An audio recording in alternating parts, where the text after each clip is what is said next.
ज़मान park में मौजूद हूँ और यहाँ पर जो मौजूद बच्चे हैं उनसे पूछते हैं, चूँकि इमरान खान साहब की गिरफ़्तारी के हवाले से जो अभी खबरें चल रही हैं उस पर क्या कहते हैं। अस्सलाम वालेकुम। वालेकुम सलाम। बेटा, इमरान खान साहब को गिरफ़्तार करने के लिए जो पुलिस आई है इस्लामाबाद से, उस पर क्या कहेंगे?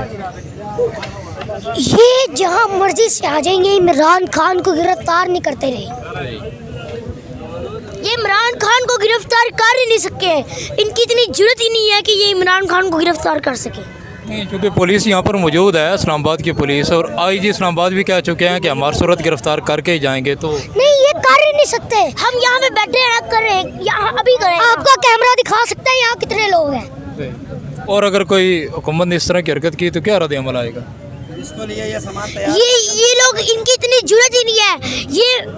ये बस धमकियाँ ही देते हैं। ये इमरान खान को गिरफ्तार कुछ नहीं कर सकते। इनकी जेलें बढ़ जाएंगी लेकिन हम लोग ख़त्म नहीं होंगे। तो कोई शेर सुना दे। पहाड़ों से जो टकराए उसे तूफान कहते हैं, और तूफानों से जो टकराए उसे इमरान खान कहते हैं। आप भी कोई शेर सुना दे। इमरान खान को सपोर्ट करना मेरा एक नशा है, और ये नशा मैं सरेआम करता हूँ। ज़बरदस्त। लो ये छोटा